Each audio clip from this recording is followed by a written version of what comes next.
In this video, we will do a review of ellipses. And I want to begin by talking about where the equation of an ellipse comes from. Okay, so the setup is I'm going to let P and Q be points in the xy plane. So I'm going to start to draw a picture. So I'll draw a y-axis and an x-axis. And for simplicity's sake, I'm just going to put both P and Q on the x-axis. So I'll put them both on the x-axis. So I'll put P here and Q here. And for simplicity's sake, I'm going to make them evenly spaced away from the origin. So the midpoint of P and Q, I'm letting it be the origin. But in general, this doesn't have to be the case. It just makes drawing a picture and talking about where an ellipse comes from a little bit easier. So now what I want to do is, one comment before that is, P and Q are called foci. And foci is the plural of the term focus. So we saw the term focus when we talked about parabolas. A parabola had one focus, but an ellipse has more than one. It has two, and we call more than one focus foci. So an ellipse has two foci. So now, how do we define an ellipse? An ellipse consists of all points x, y such that the distance from x, y to the focus P plus the distance from x, y to the focus Q equals d, where d is some fixed constant number. So this is some fixed number and d has to be greater than PQ. And what I mean by that is d, whatever this number is, has to be larger than the distance from P to Q. That's what I mean by PQ. That's how long that line segment is. All right, so if I draw a picture, so I'm going to just draw some point x, y here. So some point x, y. And if I take the distance from x, y to P and form that line segment, and I take the distance from x, y to Q and I form that line segment, as I move this point x, y around, I need to keep the sum of these two distances the same. And this is a great exercise to do if we have like a string. So imagine that the line from P to xy and then xy to Q. Imagine we had a string sort of tied down with tethers at point P and point Q. And then we take our like a pencil or something, and we put the pencil at x, y, and we move that pencil around. As we move that pencil around, the length of the string isn't changing. And that's the setup here. We want the length of these two blue line segments added together to not change. Okay, so as we trace out other points with that property, it turns out they make a shape like this. It makes a shape like this. Ooh, I don't know if I drew that part super great, but it makes a shape like this. And that graph is an ellipse.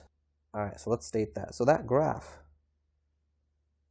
is an ellipse. Okay. So, and we could show this algebraically. We could set up a distance formula for this first distance from xy to P, a distance formula thing for the distance from xy to Q, and then set that sum equal to d and do some algebra on it and simplify it and get the equation of an ellipse that we're used to seeing. I want to focus our video more on reviewing how we graph ellipses. All right, so one thing I want to note before we get into that example is these foci will always lie on the longer axis. So notice that there's sort of two axes in this ellipse. There's sort of this horizontal axis here, and then there's this vertical axis. The foci will always lie on the longer axis. And the longer axis is called the major axis. The other axis is called the minor axis, although I won't write that one down. I don't care too much whether you remember this terminology about major axis and minor axis. I just want to state it so that you know it's there. We have that terminology. Okay, so it turns out that the equation of an ellipse with the major axis being parallel to either the x or the y-axis will have the form x minus, let's put this in black actually, we'll have the form x minus x naught squared over a squared plus y minus y naught squared over b squared equals 1, where the a and the b are positive numbers, and the x naught, y naught is the center of the ellipse. Okay, so I'm going to highlight this. So this is the equation of an ellipse that we might be used to seeing. Most frequently, we probably see examples where the center of the ellipse, so the x naught and the y naught, are both 0. But in general, if the center is somewhere else, the equation of the ellipse looks like this. All right, so ellipses can be slanted also. And if they're slanted, the equation doesn't look quite like this. The equation is a bit more complicated. Not too much more complicated, but a bit more complicated. So graphically, a slanted ellipse might look something like this. So slanted ellipses are also a thing. Their equation just looks a little bit different from this one. And I don't care that you know what the equation of a slanted ellipse is. So I'm not going to write that down. I want you to be aware of this first equation that we wrote down, when the major axis is parallel to either the x or the y-axis. All right, so let's do an example of graphing something. Let's graph 100x squared plus 9y squared equals 25. All right, so the first thing that we might notice looking at this equation is it doesn't look like this form. Like I see a 25 on the right-hand side, but I'm supposed to see 1 for it to be an ellipse. So there's an optional step that I can do to sort of begin this, which is to divide by 25 to get this equation in standard form. So standard form is this. This is the standard form for the equation of an ellipse. Okay, so the reason I might do this step is just to convince myself, oh, is this actually an ellipse? Let's see if we can put it in that form. That gives us 100x squared divided by 25 plus 9y squared divided by 25 equals 25 divided by 25. So when I divide the left-hand side by 25, I'm allowed to split that up and divide each of these terms by 25. Okay, so this gives us 4x squared plus 9 squared over 25 equals 1. And now it looks closer to that form, but it's not quite in that form because in the numerator, there's not supposed to be any coefficient in front of the thing being squared. So there shouldn't be the 4 there in front of this x squared, and there shouldn't be the 9 in front of the y squared. But it's actually easy to get it in the form that into the standard form. If I want to bring that 4 to the denominator, it becomes a 1 over 4. Because when you divide by the fraction, that's the same thing as multiplying by the reciprocal, multiplying by 4.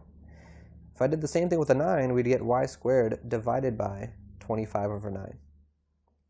So at this point, we could see, yes, it is an ellipse. Okay. So all I've done up to this point is just convince ourselves, oh, this is an ellipse. It matches up with the form that we're used to. So all of this was optional. What we need to do now to help us graph this is, let's find the let's find the intercepts. Find the intercepts to help graph it. So to find the x-intercept, I'm just going to do it using this equation right here after we'd simplified it a little bit. But if I wanted to do it using the original equation, I definitely could have. So to find an x-intercept, we set y equal to 0. And if I do that in this equation, we will get 4x squared equals 1. And then if I solve for the x, we'll get x squared equals 1/4. And then square rooting it, we get x equals plus or minus 1/2. So our intercepts, well, our intercepts aren't just one value, they're points. So they have an x-coordinate and a y-coordinate. So one of the intercepts is 1/2, 0, and the other intercept is -1/2, 0. So those are my x-intercepts. So all of this stuff here initially was optional because I could have found the intercepts using the original equation, 100x squared plus 9y squared equals 25. Okay, but we still need to find the y-intercepts. So y-intercepts. To get those, we set x equals 0. And because I already started using this simplified equation, let's just continue to use that to get the y-intercepts. If I set x equal to 0, we get 9y squared over 25 equals 1. And if we isolate for the y, we'll get y equals plus or minus 5/3. So our y-intercepts, if we write them as points, are going to be 0, 5/3 and 0, -5/3. So we have these y-intercepts. And now that we have all the intercepts, I could also see by looking at this ellipse that the center is 0, 0. Because there's nothing written right next to the x, and there's nothing written right next to the y that's being squared. In other words, the x0 and the y0 aren't there here. They're technically both 0. So that's why the center is at the origin. Okay, so now let's take this information and let's draw a rough sketch of the graph.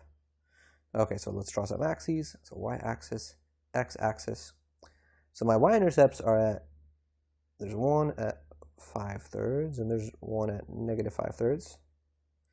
And the x-intercepts are not quite spaced as far. So they only go out to 1/2, which is not as far as 5/3, and then -1/2 in the negative direction. And I can use that to now sketch my ellipse. So sketching the ellipse, this is a more narrow ellipse. It's stretched more vertically than it is horizontally. And that's a rough graph of my ellipse. So what are some examples of ellipses in the real world? So things like planetary orbits. Planetary orbits are elliptical. Also the surface of water when it's tilted in a glass.